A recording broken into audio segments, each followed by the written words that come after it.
என் உயிர்க்கினிய தாய் தமிழ் உறவுகள் உங்கள் அனைவருக்கும் வணக்கம். இன்று 23/4/2026 தமிழ்நாட்டின் சட்டமன்ற தேர்தல் நாள். அடுத்த 5 வருடம் நாம் எப்படி வாழப்போகிறோம் என்று தேர்ந்தெடுக்கக்கூடிய ஒரு முக்கியமான நாள். மக்களுக்கு அதிகாரம் வரக்கூடிய ஒரு நாள். நம்ம எப்பவுமே எலெக்ஷன் அப்படின்னு வந்தாலே ஒண்ணு அதிமுக இல்லைன்னா திமுக.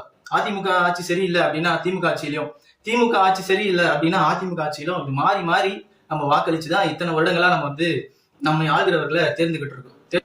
அப்படி ஏற்கனவே தவறுகள் செய்தவர்கள், ஏற்கனவே ஆட்சியை ஒழுங்கா நடத்தாதவங்க கிட்ட நம்ம மாற்றி மாற்றி திமுக அதிமுக அப்படின்னு சொல்லி நம்ம வாக்களிப்பது மாற்றத்துக்கான அரசியல் கிடையவே கிடையாது. நம்ம இவங்க 2 பேருக்கு தான் நம்ம வாக்களிக்கணும் அப்படின்னும் இல்லை. அதுக்கு அடுத்துதான் வர கட்சி, அடுத்து அதிமுகவுக்கு திமுகவுக்கு மாற்று 3வது பெரிய கட்சியா வளர்ந்து வர கட்சி எதுன்னு பார்த்து அந்த கட்சிக்கு வாக்களிச்சு அந்த கட்சியினுடைய ஆட்சி எப்படி இருக்கு அப்படின்றத நம்ம தேர்ந்தெடுக்கணும். அப்படி நம்ம நம்பிக்கையா எந்த கட்சியை வாக்களிச்சு நம்ம தேர்ந்தெடுக்கலாம் அப்படின்றதுக்காக சில புள்ளி விவரங்களோட நான் உங்ககிட்ட பேச விரும்புறேன். இப்போ இருபெரும் திராவிட கட்சிகளான அதிமுக திமுக இதுக்கு மாற்றா தமிழ்நாட்டுல வந்த கட்சிகள் முறையா அந்த கட்சிகள் சந்தித்த சட்டமன்ற தேர்தலும், அதற்கு இரண்டாவதாக அவர்கள் சந்தித்த சட்டமன்ற தேர்தல்களிலும் அவர்கள் பெற்ற வாக்குகள் எவ்வளவு, எது இந்த திராவிட சித்தாந்தத்தை, இந்த திராவிட அரசியலை வீழ்த்தி தொடர்ந்து வீழ்ச்சியே இல்லாம வளர்ந்து வர கட்சி எது அப்படின்றத நம்ம பார்க்க வேண்டியது இருக்குது. ஏதோ வாய் சொல்வாக இல்லாமல் புள்ளி விவரங்களோட நான் உங்ககிட்ட பேசணும் அப்படின்னு ஆசைப்படுறேன். முதலாவது, திராவிட கட்சிகள் வந்த பின்பதாக அதுக்கு மாற்று என்று வந்த கட்சிகள் பாத்தீங்கன்னா பாமக தன்னுடைய முதல் சட்டமன்ற தேர்தலில் 5.9% வாக்குகள் பெற்றிருக்கு. அதனுடைய 2வது சட்டமன்ற தேர்தலில் 3.8 வாக்குகள் தான். திராவிடத்தை எதிர்த்து அதனுடைய 2வது சட்டமன்ற தேர்தலையே வாக்கு சரிஞ்சு அது வீழ்ச்சியை கொண்டிருக்கு. அதுக்கு அடுத்ததான் பாத்தீங்கன்னா மதிமுக 5.8% வாக்குகள் தன்னுடைய முதல் சட்டமன்ற தேர்தலில் பெற்றிருக்கு. அதனுடைய 2வது சட்டமன்ற தேர்தலில் அது 4.7 குறைஞ்சிருக்கு. அதுவும் திராவிடத்தை வீழ்த்த முடியாம வீழ்ச்சியை கண்டிருக்கு. அடுத்தபடியா பாத்தீங்கன்னா விசிகா, விடுதலை சிறுத்தைகள் கட்சி, அது பாத்தீங்கன்னா தன்னுடைய முதல் தேர்தலில் 1.3%, அதனுடைய 2வது தேர்தலில் 1.3% தான் பெற்றிருக்கு. அது ஏறவும் இல்லை விழவும் இல்லை. ஆனா என்ன சொல்லலாம்னா அது வளரவே இல்லை, திராவிடத்தை எதிர்த்து வளரவே இல்லை, புதைச்சபடியே இருக்கு அப்படின்னு சொல்லலாம். சோ அதுக்கு அடுத்தது பாத்தீங்கன்னா தேமுதிக, விஜயகாந்த் அவர்களுடைய தேமுதிக தன்னுடைய முதல் சட்டமன்ற தேர்தலில் 8.4% வாக்குகளை பெற்றிருக்கு. ஆனா அதனுடைய 2வது சட்டமன்ற தேர்தலில் 7.9% வாக்குகள், அதாவது விழுந்திருக்கு. அதுக்கப்புறம் நாம் தமிழர் கட்சி தன்னுடைய முதல் தேர்தல் சட்டமன்ற தேர்தலை 2016ஆம் ஆண்டு சந்திச்சது. அதனுடைய வாக்கு சதவீதம் 1.1, திராவிடத்தை எதிர்த்து. அதனுடைய 2வது சட்டமன்ற தேர்தல் எதுன்னு பாத்தீங்கன்னா 2021, அந்த சட்டமன்ற தேர்தலில் நாம் தமிழர் கட்சி 6.6% வாக்குகள் பெற்றிருக்கு. இதுக்கு முன்பே திராவிட அரசியலை வீழ்த்த வேண்டும் என்று துவங்கப்பட்ட கட்சிகள் அதனுடைய அது சந்தித்த முதல் சட்டமன்ற தேர்தலிருந்து 2வது சட்டமன்ற தேர்தல்கள் எல்லாத்துலயுமே வீழ்ந்திருக்கு. இதுவரை உருவான கட்சிகள், இதுலயும் அவர்கள் மாற்றி மாற்றி கூட்டணிகள் வேற. அப்படி இருக்கும்போது நாம் தமிழ் கட்சி தனிச்சு நிக்குது. தனிச்சு நின்று தன்னுடைய முதல் சட்டமன்ற தேர்தல் இருந்து 2வது சட்டமன்ற தேர்தலான கடந்த 2021 தேர்தலில் 6.6 வாக்கு சதவீதம், அது தன்னுடைய முதல் சட்டமன்ற தேர்தல் இருந்து 5.5 மடங்கு வளர்ச்சி, 1 மடங்கு 2 மடங்கு 3 மடங்கு 4 மடங்கு அல்ல 5 மடங்கு வளர்ச்சியை நாம் தமிழ் கட்சி தான் கடந்தது. அதாவது திராவிட சித்தாந்தத்தை அடித்து உடைத்து முதல் முறையாக ஒரு கட்சி எழுந்து வந்திருக்கு. நான் சொன்ன அந்த திராவிட கட்சிகள் அதுக்கு அடுத்ததா மாற்றம் வந்த கட்சிகள் அதனுடைய தற்போதைய 2024 தேர்தல் கழிச்சு இப்ப அதனுடைய வாக்கு சதவீதங்கள் எவ்வளவு இருக்கு அப்படின்றதையும் நான் உங்ககிட்ட சொல்றேன். முதல்ல சொன்ன மாதிரி பாமக இப்போது தன்னுடைய வாக்கு சதவீதம், அதாவது கூட்டணி வச்சு விழுந்த வாக்கு சதவீதம், கூட்டணி கட்சிகளோட உதவியோடு வாக்கு சதவீதங்கள் எவ்வளவு அப்படின்னு பாத்தீங்கன்னா 4.4% வாக்கு. மதிமுக 0.8% வாக்கு, விசிக 2.3% வாக்குகள், தேமுதிக 0.4% வாக்குகள். நாம் தமிழர் கட்சி மட்டுமே கூட்டணி அல்ல, தனித்து நின்று 8.22% வாக்குகள் பெற்று அங்கீகரிக்கப்பட்ட கட்சியாக மாறி தமிழ்நாட்டிலேயே 3வது பெரிய சக்தியாக, திராவிட சித்தாந்தத்தை அடித்து உடைத்து 3வது பெரிய சக்தியாக தமிழ் தேசியத்தை ஏற்று நாம் தமிழர் கட்சி மட்டும்தான் இந்த திராவிட சக்தி விழுத்தணும் அப்படின்னு புள்ளி விவரங்களோட ஆதரவுகளோட வளர்ந்து நிக்கிற கட்சி நாம் தமிழர் கட்சி. ஆனா உங்களுக்கு சில கேள்விகள் எழலாம். நாம் தமிழர் கட்சி அப்பயே இவ்வளவு நாள் வெல்லல. நாம் தமிழர் கட்சி 2 தேர்தல்கள் மட்டுமே சந்தித்திருக்குது. அது சட்டமன்ற தேர்தல். நாடாளுமன்ற தேர்தல் அப்படின்றது பாத்தீங்கன்னா அது எம்பி எலெக்ஷன். அதுக்கும் தமிழ்நாட்டிற்கும் சம்மதம் இல்லை. அது இந்தியாவை யார் ஆள்வது என்று தேர்ந்தெடுக்கக்கூடிய தேர்தல்.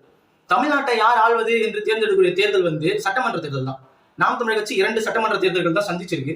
ஏன் இன்னும் ஜெயிக்கல அப்படின்னு பாத்தீங்கன்னா, முதலாவது இந்த இருபெரும் திராவிட கட்சிகள் வாக்குக்கு மக்களை தாங்களே ஜெயிச்சுக்கணும், தாங்களே தான் திருப்பி வரணும் அப்படின்றதுக்காக மக்களுக்கு வாக்குக்கு பணம் கொடுக்குறாங்க. ஆனா நாம் தமிழர் கட்சி வாக்குக்கு பணம் கொடுக்கல. அது ஒரு தடையா இருக்கு.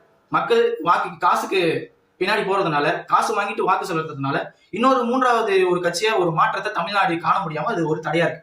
இரண்டாவது பாத்தீங்கன்னா சாதி வாக்கு. இந்த இரு பெரும் திராவிட கட்சிகளும் பாத்தீங்கன்னா ஒரு பக்கம் வந்து இப்ப பாமக அப்படி இருக்குன்னு வச்சுக்கோங்களேன், அது ஒரு சமூக வாக்குகள்ல இருக்கு. இப்ப விசிகா அப்படின்னு பாத்தீங்கன்னா அது ஒரு சமூக வாக்குகள்ல இருக்கு. அவர்கள் வந்து தன்னை வந்து பொதுவானவர்கள், மக்கள் பொதுவானவர்கள் அப்படின்னு சொல்லிக்கிட்டாலும் கூட, ஆனா அது நம்ம மேல நம்ம பார்க்கும் பொழுது அது ஒரு சமூக வாக்கா தான் இருக்கு. அது ஒரு பொதுவான வாக்குகளா இன்னும் மாறாமலே இருக்கு. அது வளரவும் இல்லை, அது திராவிடத்திற்கு கீழே போயிடுச்சு. அப்படி பார்க்கும்போது அதிமுக கிட்ட பாமக இருந்ததுன்னா அங்க விசிகா சேராது, திமுக கிட்ட விசிகா இருந்தா அங்க பாமக சேராது. ஏன்னா வந்து பிரிஞ்சிருக்கு. சாதியை ஒழித்தோம், சாதி எண்ணத்தை ஒழிச்சோம் அப்படின்னா இந்த இரு பெரும் இந்த கட்சிகள் வந்து ஏன் அப்படி பிரிச்சிருக்கணும்? ஏன் ஒண்ணும் செயல்படல? சமூக வாக்குகளை பிரிச்சு தான் வச்சிருக்கு, அது ஒண்ணு. ஆனா நாம் தமிழர் கட்சி சாதி பார்த்து போடும் ஓட்டு எனக்கு தீட்டு அப்படின்னு சொல்லி சாதிய உணர்வை எதிர்த்து நிக்குது. இரு பெரும் திராவிட கட்சிகள் சாதிய உணர்வை தன்னுடைய வாக்குக்காக பயன்படுத்தி நிக்குது. இது ஒண்ணு. மக்கள் இன்னும் சாதியை விட்டு முழுமையாக வெளிவர தொடங்கிட்டாங்க. நாங்க தமிழர்கள் அப்படின்னு சொல்லி வெளிவர தொடங்கிட்டாங்க. ஆனா அது முழுமை பெறல. அந்த முழுமை பெறுவதற்காக நாம் தமிழர் கட்சி தொடர்ந்து பாடுபட்டே வருகிறது. சாதி பார்த்து போடும் ஓட்டு எனக்கு தீட்டு அப்படின்னு சொல்லி இந்த அரசியல் வரலாற்றிலேயே நாம் தமிழர் கட்சி மட்டும்தான் இதை சொல்லி வாக்கு கேட்கிறாங்க. அது மட்டும் இல்லாம மத அரசியல். இப்போ உங்களுக்கு எப்படி ஒரு எடுத்துக்காட்டா சொல்லணும் அப்படின்னா, இஸ்லாமியர்களை வந்து இந்துக்களுக்கு எதிராக சித்தரிச்சு நடக்கக்கூடிய ஒரு அரசியல், அதுதான் மத அரசியல். அதுக்கடுத்தது பாத்தீங்கன்னா இலவசங்கள் வந்து மக்களை வந்து ஒரு ஏழ்மை நிலையிலேயே வச்சு எதனா கொடுப்பாங்களா, இவங்க கொடுத்தா இவங்க போட்டுருவோம், இதுதான் இவங்க தானே எனக்கு கொடுத்தாங்க இலவசமா, அப்ப நான் இவங்களுக்கு தான் உண்மையா இருக்கும். அது கிடையாது. மக்கள் வந்து இலவசங்களை பெற்று அடிமையா இருக்கிறாங்க. அப்போ நம்மளால இதை தாண்டி வளர முடியாது, நம்மளால இதெல்லாம் பெற்றுக்கொள்ள முடியாது அப்படின்ற நிலையிலேயே இந்த இரு பெரும் திராவிட கட்சிகள் வச்சிருக்கு. ஏழ்மை நிலையிலேயே மக்களுடைய பொருளாதாரத்தை வளர்த்துட்டா மக்கள் வந்து அவருடைய கைகளை வந்து எதிர்பார்க்க மாட்டாங்க. நாம் தமிழர் கட்சி இலவசங்களை முழுமையா வந்து எதிர்க்குது, பொருளாதார வளர்ச்சியை தான் அது ஆதரிக்குது. அது ஒன்று. இன்னொன்னு சரிசம வாய்ப்பு. யாரும் சொல்லலாம், நாங்க பெரியாருடைய பேரானும் சொல்லலாம், பெரியாருடைய பின்தொடர்வர்கள் சொல்லலாம், பெரியார் கொள்கை தலைவர்கள் சொல்லலாம். ஆனா வந்து ஆணும் பெண்ணும் சமம் என்று நிரூபணம் செய்ய ஆணுக்கும் பெண்ணுக்கும் தேர்தல சம வாய்ப்பு எந்த கட்சினா கொடுத்திருக்கா? இப்ப 2026 தேர்தல் சொல்றேன், கடந்த தேர்தலையும் கொடுக்கல, இப்ப இருக்கிற தேர்தல் நான் சொல்றேன். திமுக வந்து பெண்களுக்கு 234 தொகுதியில 19 தொகுதிகள் தான் திமுக ஒதுக்கி இருக்கு. அதிமுக 20 தொகுதிகள் தான் பெண்களுக்கு வந்து ஒதுக்கி இருக்கு. தாவேகா மாற்று அப்படின்னு வந்திருக்கிற தாவேகா 24 தொகுதிகள் தான் ஒதுக்கி இருக்கு. நாத்தாக்கா 117 தொகுதிகள். சரியாக ஆணுக்கு பெண் சமம் அல்ல, ஆணும் பெண்ணும் சமம் என்று 117 ஆண்கள் 117 பெண்கள்னு சம வாய்ப்போட நாம் தமிழ் கட்சி தேர்தலில் நிக்குது. சோ இது எல்லாமே ஒரு மாற்று. நீங்க பாருங்களேன், சாதி பார்த்து போடுற ஓட்டு வேணாம்னு சொல்லுது, இலவசங்கள் எதிர்க்குது, மத அரசியலை எதுக்குது, பெண்ணுக்கு வந்து சம உரிமை கொடுக்குது, வாக்குக்கு பணம் கொடுக்குது. இப்படி ஒரு நேர்மையா ஒரு 15 வருட போராட்டத்துல நாம் தமிழ் கட்சி போராடி 3வது பெரிய கட்சியாக வந்து இன்று அங்கீகரிக்கப்பட்ட கட்சியாக தன்னுடைய முதல் தேர்தலை சந்திக்குது. அதோடைய 3வது தேர்தல் அங்கீகரிக்கப்பட்ட கட்சியாக மாறின பின்பு அதனுடைய முதல் தேர்தல் 2026 தேர்தல். இப்ப நீங்க நினைக்கலாம், அப்ப விஜய் வந்திருக்கிறாரே, தாவேக்கா இருக்கே, அது மாற்று இல்லையா அப்படின்னு நீங்க கேட்கலாம். அது மாற்று இல்லை அப்படின்றது நான் உங்களுக்கே தெளிவா தெரியும். இப்போ திமுக வந்து பெண்களுக்கு வந்து 2000 ரூபாய் கொடுக்குறேன் அப்படின்னு சொல்லுது, அதிமுக 2000 ரூபாய் கொடுக்குறேன்னு சொல்லுது. மாற்றுன்னு சொன்ன விஜய் அவர்கள் என்ன சொல்றாங்க, அவர்களுக்கு 2500 ரூபாய் என்று கொடுக்குறாங்க. அப்ப இது மாற்றா? அப்ப இவருமே வந்து பாத்தீங்கன்னா மக்களை வந்து ஏழ்மை நிலையில இருந்து எடுத்துட்டு வரணும்னு நினைக்கல. அவர்கள் வந்து சென்னையில தாவேகா விஜய் அவர்கள் தலைமையில் நடந்த போராட்டத்துல கூட வேண்டாம் ஓசி பஸ் வேண்டாம் அப்படின்னு போராட்டம் எல்லாம் பண்ணாங்க. ஆனா இப்போ திமுக வந்து அந்த மகளிருக்கு இலவசமா கொடுக்குற அந்த திட்டத்துக்கு வந்து கலைஞர் மகளிர் விடியல் பயணம் அப்படின்னு சொல்லி கொடுத்துருக்காங்க. தாவேகா என்ன சொல்லி கொடுக்குது? தாவேகா எல்லா பேருந்துகளிலுமே, அரசு நடத்துகிற எல்லா பேருந்துகளிலுமே இலவசம், அதுக்கு வந்து வெற்றி பயணம் அப்படின்னு பேர் இருக்கு. 2500 ரூபாய் கொடுக்குறாங்க, இலவச எதிர்த்துட்டு இலவசத்தையும் கொடுக்குறோன்னு சொல்றாங்க, இலவச பேருந்துகள் பயணத்தையும் கொடுக்குறேன்னு சொல்றாங்க. அதுக்கப்புறம் வந்து தாய்மாமன் சீரு, அண்ணன் சீரு, இது எல்லாமே காசா கொடுக்குறாங்க, தங்கமா கொடுக்குறாங்க இப்படி பொருள். அதுக்கப்புறம் சூப்பர் 6 அன்னபூரணி திட்டம்ன்றாங்க, 6 சிலிண்டர் இலவசமா கொடுக்குறோன்றாங்க. அதுக்கப்புறம் என்னென்ன சொல்றாங்க, வேலை இல்லாம வீட்டுல இருக்கிறவங்களுக்கு வேலை வாய்ப்பு கொடுப்பேன், நான் வந்தா கண்டிப்பா வேலை வாய்ப்பு கொடுப்பேன் அப்படின்னு சொல்லாம 4000 ரூபாய் கொடுப்பேன்றாங்க. இது எல்லாமே பாருங்களேன், ஒரு நாடு பொருளாதார வீழ்ச்சி அடைவது பாத்தீங்கன்னா இலவச திட்டங்கள் மூலியமா தான்.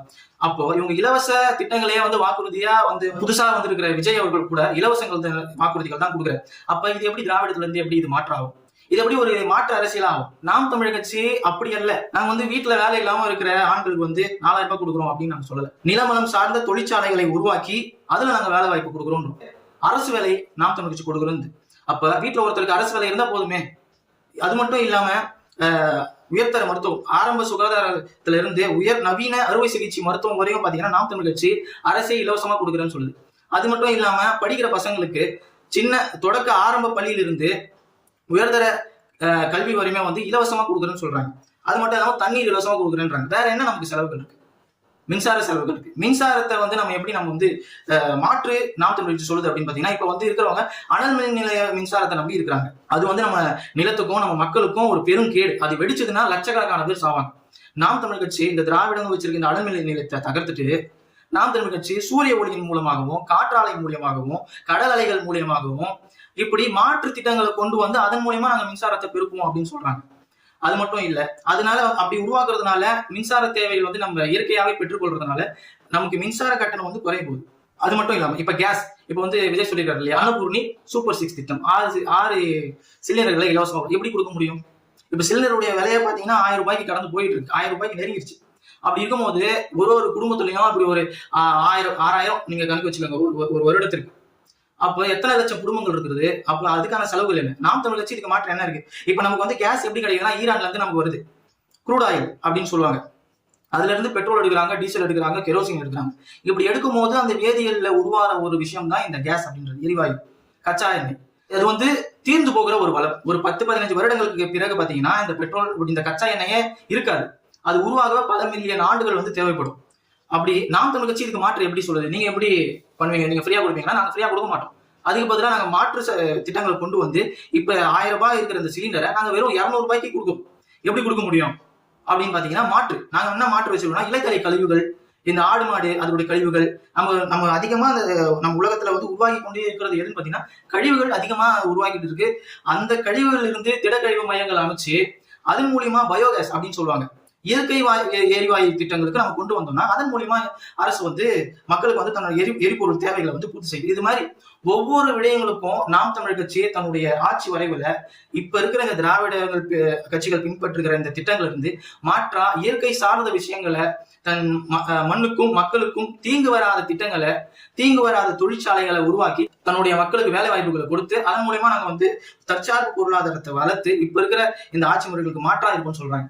நீங்க நல்லா யோசிச்சு பாருங்க. இப்ப தமிழ்நாட்டினுடைய கடன் இலவசங்கள் அது இதுன்னு கொடுத்து இப்ப பாத்தீங்கன்னா 10 லட்சம் கோடி இருக்கு. நமக்கு விலைவாசி எதனால உயருது? இந்த மாதிரி ஒரு நாட்டினுடைய கடன், அது இந்த நாடு நடப்பதற்கான இருக்கிற கடன் உயர்றதுனாலதான் விலைவாசி உயருது. இதுதான் அடிப்படை காரணமே. இப்போ இலவசங்கள் இன்னும் நிறைய காசாவோ பொருளாவோ மக்களுக்கு நீங்க இலவசமா கொடுப்பது மூலமா இப்ப இருக்கிற இந்த 10 லட்சம் கோடி கடன் நாளைக்கு 20 லட்சம் கோடி கடனாக மாறும். நம்ம மாற்று சித்தாந்தத்துக்கு தான் நம்ம வரணும். இப்ப இருக்கிற இந்த முறையை நம்ம ஒழிக்கலன்னா கண்டிப்பா நீங்க யாரை தேர்ந்தெடுத்தாலும் அது மாற்றமாவே இருக்காது. நீங்க தேர்ந்தெடுக்கிறவங்களுடைய திட்டங்கள் என்ன? நமக்கு ஒருத்தர் பிடிச்சு போச்சு, அவருக்கு பின்னாடி ஒரு நிறைய கூட்டம் போகுது, அதனால நம்ம அவருக்கு ஓட்டு. அப்படி இல்லை. அவர் யாரு? அவருக்கு பின்னாடி போறவங்களுடைய மனநிலை எப்படி இருக்குது? அது ஒழுக்கமா இருக்குதா, சீர்கெட்டு இருக்குதா, அவர்கள் சொல்ற அந்த திட்டங்கள் சரியானதா இருக்குதா, மாற்று சக்தியா இருக்குதா அப்படின்றத பார்த்துதான் நம்ம வாக்கை செலுத்தணும்.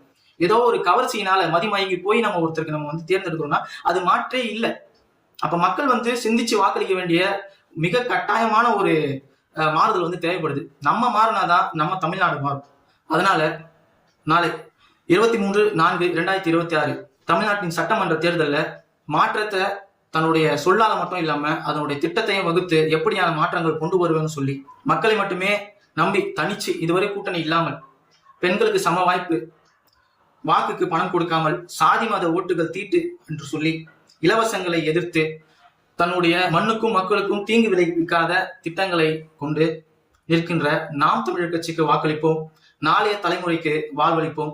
இது மாற்றத்திற்கான எளிய மக்களின் அரசியல் புரட்சி. இலக்கு ஒன்றுதான், இனத்தின் விடுதலை. இனம் ஒன்றாவும் இலக்கை வென்றாவும். தமிழ்தாய் வாழ்க, தலைவர் பிரபாகரன் வாழ்க. நாம் தமிழர்.